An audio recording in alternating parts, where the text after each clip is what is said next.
गिनी, पश्चिम Africa. एक छोटा सा बच्चा तेज बुखार से तप रहा था। किसी को अंदाजा नहीं था कि यही बच्चा दुनिया की सबसे खतरनाक महामारियों में से एक की शुरुआत बनने वाला है। कुछ ही महीनों में एक ऐसा वायरस पूरी दुनिया को दहशत में डाल देगा, इबोला वायरस। यह एक ऐसा वायरस है जो इंसान के शरीर के अंदर जाकर खून को जमने नहीं देता, अंगों को धीरे धीरे फेल कर देता है और कई इमारतों में कुछ ही दिनों में मौत का कारण बन सकता है। लेकिन सवाल यह है कि यह वायरस आया कहाँ से, इसका नाम इबोला क्यों पड़ा, अब तक कितने लोगों की जान जा चुकी है, किन देशों में इसने तबाही मचाई और क्या यह फिर से दुनिया के लिए खतरा बन सकता है। हेलो दोस्तों, मैं करण किशोर, आपका स्वागत है हमारे चैनल पर। आज हम बात करने वाले इस वीडियो में इबोला वायरस डिसीज की पूरी कहानी जानेंगे, इसकी उत्पत्ति, इतिहास, फैलने के कारण, मौतों का आंकड़ा, प्रभावित देश, लक्षण, इलाज और वैक्सीन तक हर महत्वपूर्ण जानकारी विस्तार से समझेंगे। इबोला वायरस दुनिया की सबसे खतरनाक संक्रामक बीमारियों में से एक है। यह बीमारी इबोला वायरस नामक वायरस समूह के कारण होती है और वर्ल्ड हेल्थ ऑर्गेनाइजेशन यानी WHO के अनुसार कुछ प्रकोपों में इसकी मृत्यु दर 25% से लेकर 90% तक दर्ज की गई है। यह वायरस शरीर की रक्त वाहिकाओं, प्रतिरक्षा प्रणाली और महत्वपूर्ण अंगों पर हमला करता है, जिससे तेज बुखार, उल्टी, दस्त और कई अंगों के फेल होने की स्थिति उत्पन्न हो सकती है। इस वायरस का नाम इबोला राइवर के नाम पर रखा गया, जो democratic Republic of the Congo में स्थित है। सन 1976 में जब वैज्ञानिकों ने पहली बार इस वायरस की पहचान की, तब उस क्षेत्र के पास बहने वाली इसी नदी के आधार पर इसका नाम इबोला रखा गया। इबोला वायरस की पहली पहचान 1976 में दो स्थानों पर हुई, सूडान और democratic Republic of the Congo के यामबुको मिशन अस्पताल में दूषित सुइयों के बार-बार उपयोग के कारण संक्रमण तेजी से फैला और सैकड़ों लोगों की जान चली गई। यही वो क्षण था जब दुनिया पहली बार इस घातक वायरस से परिचित हुई। वैज्ञानिकों का मानना है कि इस वायरस का प्राकृतिक स्रोत फ्रूट बैट है। ये चमगादड़ बिना गंभीर रूप से बीमार हुए वायरस को अपने शरीर में रख सकते हैं। जब इंसान संक्रमित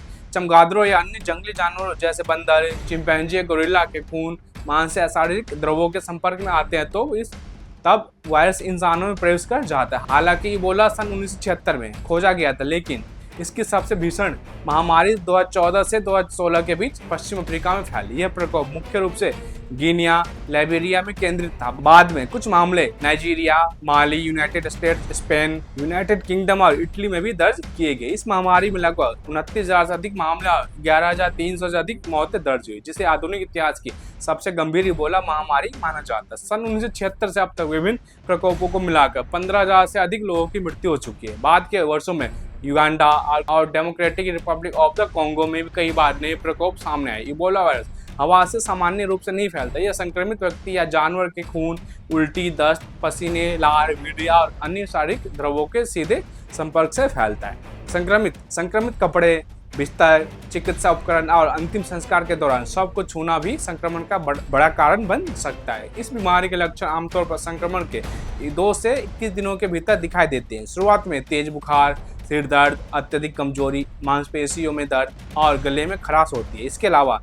इसके बाद उल्टी, दस्त, पेट दर्द, त्वचा पर चकत्ता और गंभीर मामलों में आंतरिक तथा बाहरी रक्तस्राव भी हो सकता है। इबोला इतना खतरनाक इसलिए है, यह शरीर की प्रतिरक्षा प्रणाली को कमजोर कर देता है और रक्त वाहिकाओं को क्षतिग्रस्त करता है। इससे रक्तचाप गिर जाता है, अंग काम करना बंद कर देता है और रोगी शौक की स्थिति में पहुंच सकता है। आज इबोला के इलाज के लिए आधुनिक उपचार उपलब्ध है। रोगियों को तरल पदार्थ, इलेक्ट्रोलाइट संतुलन, ऑक्सीजन और गहन चिकित्सा देखभाल दी जाती है और साथ ही कुछ एंटीबॉडी आधारित उपचारों ने मृत्यु दर को कम करने में महत्वपूर्ण भूमिका निभाई। इबोला से बचाव के लिए अरबेलो नामक वैक्सीन विकसित की गई, जो विशेष रूप से इबोला वायरस के विरुद्ध और विज्ञान के पास बेहतर वैक्सीन, उपचार, निगरानी प्रणाली मौजूद है। लेकिन खतरा पूरी तरह समाप्त नहीं हुआ है। जब तक वायरस का प्राकृतिक स्रोत जंगलों में मौजूद है, नए प्रकोप संभव है। इबोला वायरस सिर्फ एक बीमारी नहीं, बल्कि मानव सभ्यता के लिए एक चेतावनी है कि प्रकृति में छिपे अदृश्य दुश्मन भी किसी भी समय दुनिया को चुनौती दे सकते हैं। जिसलिए जागरूकता, वैज्ञानिक अनुसंधान और मजबूत स्वास्थ्य व्यवस्था भविष्य की महामारियों से बचने का सबसे बड़ा हथियार है। धन्यवाद।